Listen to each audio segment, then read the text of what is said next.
esta hora lo invito a que se quede con nosotros porque ya comienza la mesa de análisis. Por ello le doy la bienvenida a Jorge Lara, ex subprocurador de la otrora Procuraduría General de la República. Jorge, ¿cómo estás? Muy buena tarde. ¿Qué tal, Alberto? Muy buenas tardes. Y también le damos la bienvenida a Jaime López Aranda, especialista en seguridad y justicia.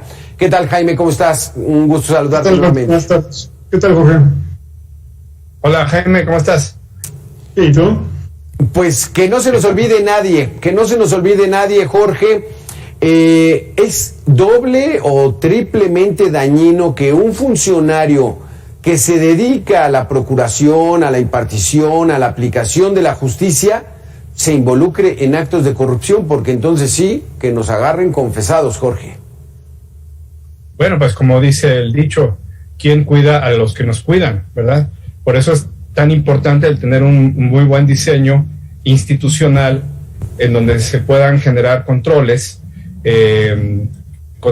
equilibrios internos, incluso dentro de las propias instituciones, a lo largo del diseño de los poderes federales, pues precisamente para que exista un mecanismo republicano de rendición de cuentas, de transparencia, que con base en esos principios se pueda funcionar. Pero sí, efectivamente, hay tramos que son críticos, hay tramos que es indispensable el cuidar la verticalidad, la integridad de quienes realizan estas funciones, y la legislación, el diseño institucional también da cuenta de ello. Por ejemplo, existe para todos los servidores públicos del Sistema Nacional de Seguridad Pública pues un mecanismo de verificación y de control de confianza que también vemos que en estos últimos años se ha dejado un poco atrás. Entonces, sí es importante reforzar estos controles en quienes tienen estas altas responsabilidades. Está la situación muy complicada, Jaime, porque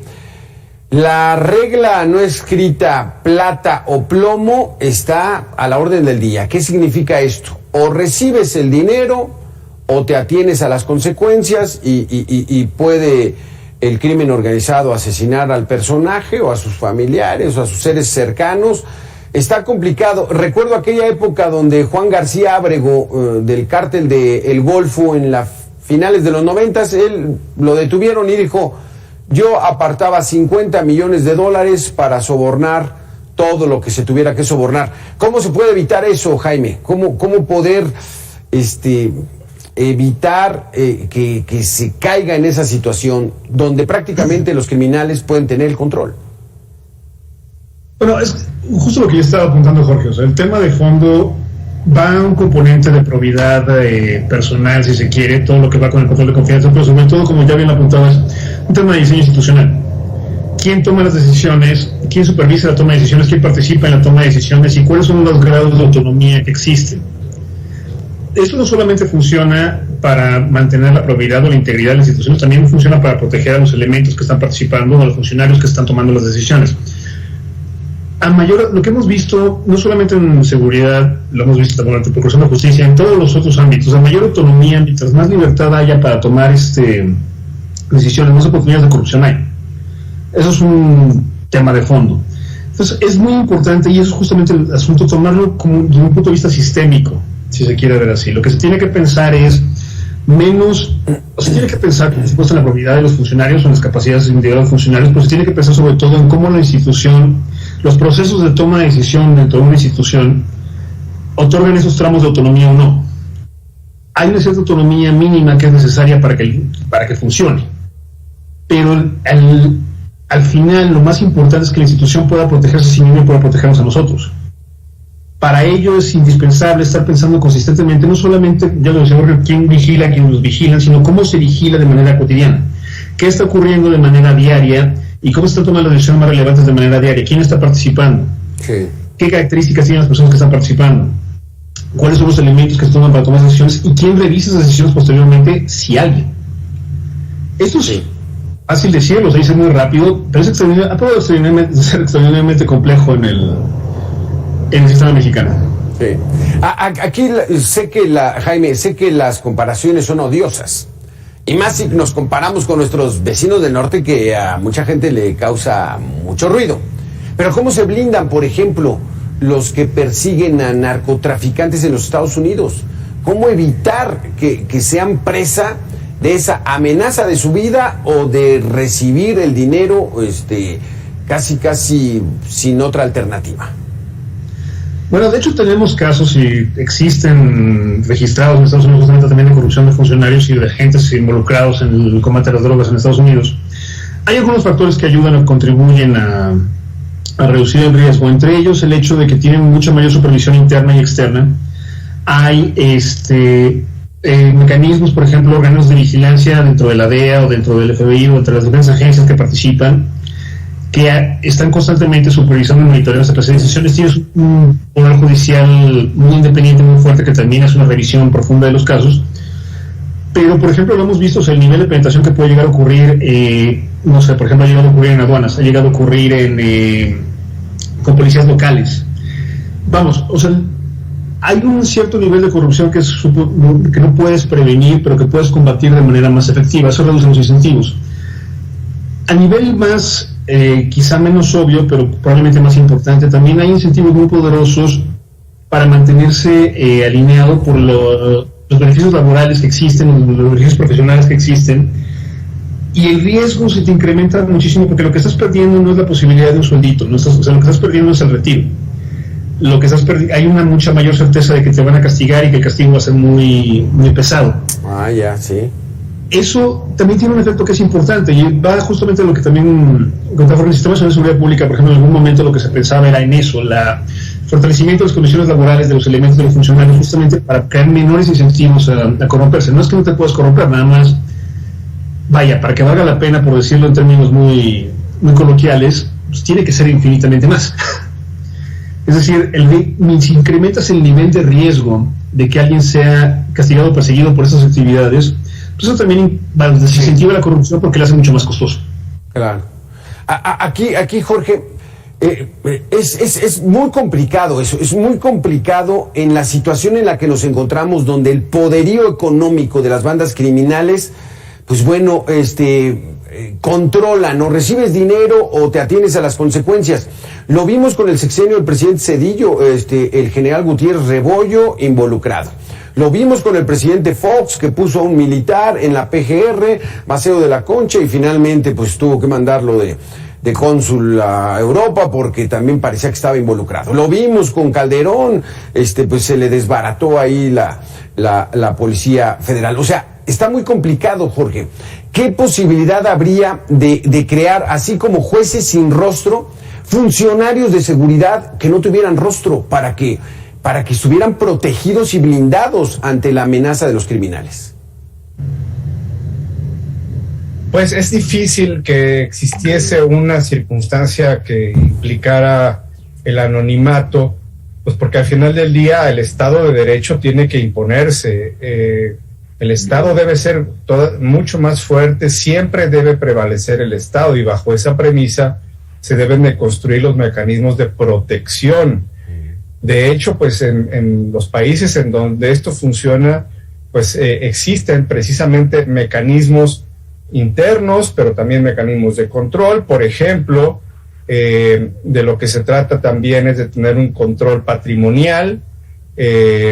Existen instrumentos de inteligencia financiera que para eso es precisamente, para prevenir y combatir el lavado de dinero. Y desde luego que estas cabezas clave en estas instituciones pues están perfectamente sabedoras y dispuestas a tener estos mecanismos de transparencia, de vigilancia. Pero ¿qué hay de su protección, Jorge? ¿Pero qué hay de su protección? O sea, un funcionario dice, yo voy a trabajar con honestidad, y el crimen organizado, pues hay muchos casos de ministerios públicos donde con saña fueron de ellos, casi para dar un ejemplo. O sea, tú quieres ser honesto, olvídate. ¿Cómo protegerlos a los funcionarios, a las nuevas generaciones que quieren hacer bien el trabajo, pero que hay mucho riesgo en llevarlo a cabo? En estos casos de violencia y de agresión, el problema es que la circunstancia es parecida a lo que ocurre, por ejemplo, con los periodistas o con otros sectores vulnerables. Es la impunidad. En la medida en que se dé una muestra categórica de efectividad en la investigación de los delitos y desde luego espacios de protección y de prevención. En todas las instituciones de seguridad del país y de otros países existe la medición del riesgo. Derivada de esa medición del riesgo se generan o se implementan mecanismos de protección y es común, por ejemplo, pues que estos servidores públicos pues tengan toda una estructura precisamente que les permita tener esta circunstancia de protección, y también muchas veces implican sacrificios personales en términos pues de que la gente, y yo te lo digo por mi propia experiencia en lo personal, cuando yo tuve la responsabilidad en la Procuraduría General de la República, pues yo tenía que tener una circunstancia de control, de tener escoltas, de estar cuidando mis rutas, etcétera. Bueno, al final del día eso es lo que se hace de manera habitual y rutinaria en este tipo de encargos, ¿verdad? Y entonces se convierte en un esquema integral. Déjenme decirle, hay una ley que se llama Ley Federal para la Protección de Personas que Participan en Procesos Penales Federales. El nombre es un poco largo, pero la idea y sobre todo el contenido es lo importante. Mecanismos para proteger a jueces, mecanismos para proteger a policías, para proteger a fiscales, para proteger a testigos. Esto existe y es una necesidad que se debe solventar como parte de las actividades del Estado. El problema es cuando el Estado se empieza a desmantelar a sí mismo, empieza a colapsar en cuanto a sus mecanismos de protección, ¿verdad? Que es lo que no podemos permitir. La tasa de homicidios y agresiones de policías en nuestro país es muy alta, ¿verdad? Y eso lo vemos que en otros países es prácticamente intolerable. Quien se mete con un policía en países desarrollados sabe perfectamente bien que no va a haber impunidad. Entonces, es muy baja la tasa de agresión a este tipo de servidores en donde funcionan correctamente las instituciones. Quisiera conocer tu opinión, Jaime López. ¿Cómo nos encontramos en esta situación? Mucho presumimos del Estado de Derecho, el imperio de la ley, pero ¿cuál es el diagnóstico en estos momentos? ¿Está debilitado nuestro Estado de Derecho? ¿Son más fuertes las bandas del crimen organizado que el propio Estado? El Estado de Derecho en México es mayormente una buena idea. Es decir, es algo que sería una buena idea implementar y alcanzar, y siempre ha sido un ideal y siempre está como lejano. En términos prácticos, y ya lo señalaba Jorge, me parece que es profundamente correcto, o sea, los niveles de impunidad que tenemos en este momento, no solamente para agresiones contra funcionarios, sino también en general para la persecución de delitos, de lo que hablan es de la inexistencia práctica de un Estado de Derecho. ¿Qué quiere decir esto? ¿Es una debilidad del Estado? Sí, el Estado es relativamente débil en ese sentido porque no tiene control de sí mismo. Es decir, la distancia que hay entre los mandos y los funcionarios que quieren hacer su trabajo bien, los elementos que quieren hacer su trabajo bien, y aquellos que están trabajando para otros intereses o que son corruptos o que están actuando con una agenda propia, es muy grande y no hay ninguna, o más bien, hay muchas herramientas institucionales que existen en la ley, que existen en los manuales de procedimientos, pero que en la práctica no se están aplicando. Esto es un tema de voluntad y eso es quizá donde viene el problema de fondo. Justamente mencionabas, por ejemplo, en la sección del presidente Calderón, ahí el diagnóstico en ese momento era de debilidad relativa frente a bandas del crimen organizado, pero se entendía como una debilidad, mayormente se entendía como una debilidad táctica. Ahora lo que tenemos que pensar es que lo que hay es una debilidad institucional, porque cuando hablamos de crimen organizado, lo que estamos hablando es de un conjunto de fenómenos, no estamos hablando de un solo tipo, no solamente son las bandas de narcotraficantes, por ejemplo, estamos hablando de otras formas de crimen organizado, incluso dentro del negocio del narcotráfico hay muchas variaciones, hay mucha heterogeneidad entre los jugadores. De lo que hablamos es de que el Estado no tiene o no está aplicando las herramientas institucionales para lidiar con los diferentes tipos de amenazas. No hay capacidad real para supervisar lo que está pasando, porque por ejemplo preguntabas hace un momento y me parece que es una pregunta muy relevante, o sea, ¿cómo uno protege, por ejemplo, a funcionarios que quieren hacer su trabajo de manera honesta? Parte de la protección también va justamente en que los tramos de responsabilidad estén tan claramente definidos que no haya oportunidad de corromper de hecho a alguien porque va a ser inútil, porque las decisiones porque no puede tomar las decisiones por sí mismo, porque no puede ejecutar por sí mismo y no puede otorgar ese favor o no puede corromperse. Entonces, en términos prácticos, sí, el Estado no tiene control de amplias porciones no tiene control de muchas partes propias al interior, sí. En este momento es lo que está pasando. Porque ahí es otro caso muy emblemático, Jorge, fue el de Juan Pablo de Tavira, ¿te acuerdas? Fue quien diseñó, fue el primer director del primer penal de máxima seguridad en el país, Almoloya de Juárez, que después le llamaron La Palma o no sé qué, pero era Almoloya, y ahí estaban los capos más fuertes, estaba los asesinos más peligrosos, y después su muerte fue muy sospechosa de Juan Pablo de Tavira, o sea, pudo haber sido una venganza, nadie lo pudo proteger cuando parecía que estaba haciendo bien las cosas, ¿no, Jorge? Sí, es correcto. Bueno, aquí tenemos otro concepto que forma parte de este análisis, que es el concepto de seguridad nacional. Existe una ley de seguridad nacional que plantea precisamente la necesidad de tener inteligencia, de tener información preventiva para la cobertura, insisto, de estos riesgos.